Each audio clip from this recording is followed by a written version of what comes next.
जय श्री हरि विष्णु, जय माता रानी। दोस्तों आपके अपने चैनल राधे श्याम में आपका बहुत बहुत स्वागत है। माँ भगवती दुर्गा की कृपा और महादेव की कृपा आप और आपके समस्त परिवार पर सदैव बनी रहे। दोस्तों आज है रवि पुष्प योग 9 जून 2024 को, यानी रविवार के दिन पुष्प नक्षत्र लग रहा है और रविवार के दिन है, इसीलिए इसे रवि पुष्प योग कहते हैं। तो आप सभी जानते हैं रवि पुष्प योग का महत्व कितना अधिक होता है। रवि पुष्प योग अगर आपको भी खरीदारी करना चाहते हैं, किस गृह प्रवेश करना चाहते हैं, कोई भी नया कार्य प्रारंभ करना चाहते हैं, या फिर कोई औषधि का भी निर्माण करना चाहते हैं, या जड़ फिर या रत्न इत्यादि आप धारण करना चाहते हैं, तो ये योग मतलब बहुत ही शुभ योग है।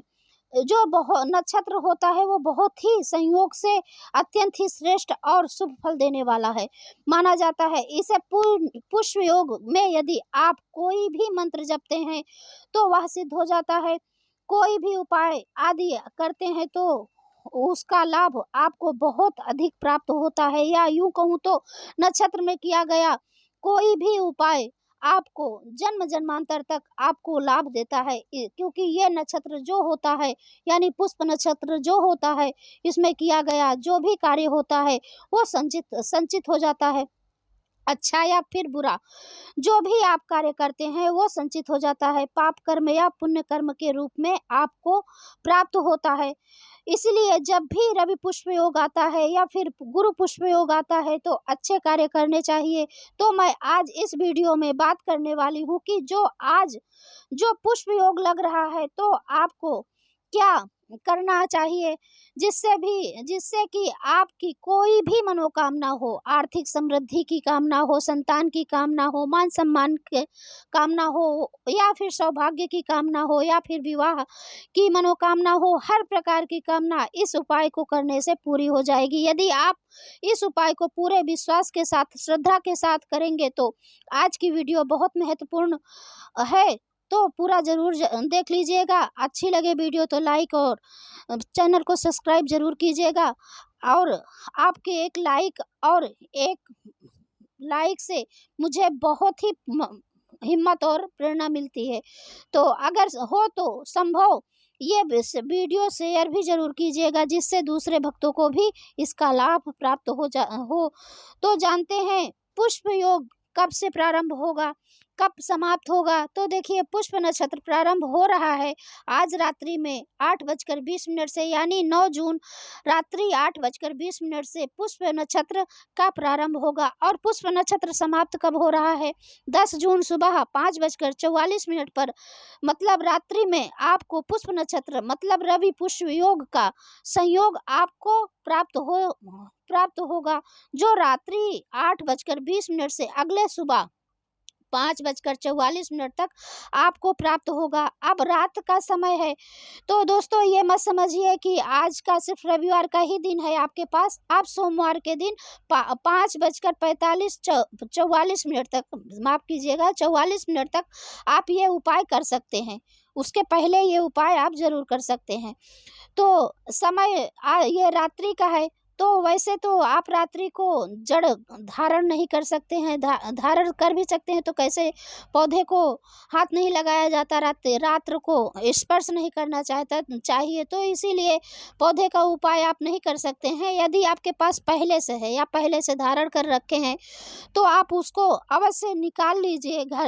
अपने गले में अगर धारण कर रखा है तो निकाल लीजिए, या तिजोरी में रखा है तो निकाल लीजिए, और जल के छींटे देकर उसको पंचोपचार कीजिए, विधि से पूजन कर लीजिए। फिर ओम नमो भगवते वासुदेवाय नमः ओम, या फिर ये मंत्र से, और या फिर सूर्य देवाय नमः, इस मंत्र से आप जप कर लीजिए। रवि पुष्प योग में भगवान सूर्य देव का मंत्रों का जप किया जाता है, तो दोबारा से आप उस जड़ को सिद्ध कर सकते हैं। मतलब थोड़े से मंत्र उच्चारण के द्वारा एनर्जी डाल सकते हैं, ऊर्जा प्रवाहित कर सकते हैं, यह काम आपको जरूर करना है। तो 8:20 से पुष्प नक्षत्र प्रारंभ हो रहा है, तो उस समय में आपको एक विशेष उपाय करना है। तुलसी जी में दीप दान करना है। वैसे तो आज की आज तो रविवार है। बहुत से लोग कहेंगे कि रविवार को तुलसी जी में दीपदान नहीं होता, लेकिन हाँ, दीपदान होता है, जल नहीं दिया जाता, ये मैं बार बार बोलती हूँ।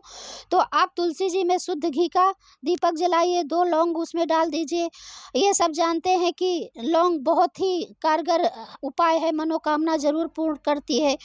तो दोस्तों 2 लौंग डाल दीजिए और अपनी मन की कामना कह के दीप प्रज्वलित कर दीजिए।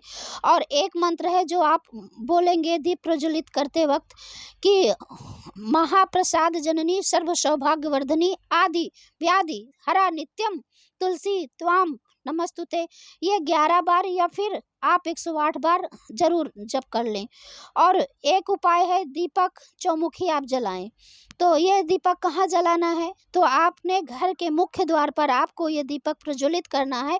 जब आप अंदर से बाहर जा रहे हैं, बाहर जा रहे हैं तो आपके दाहिने हाथ की तरफ ये दीपक प्रज्वलित करना चाहिए।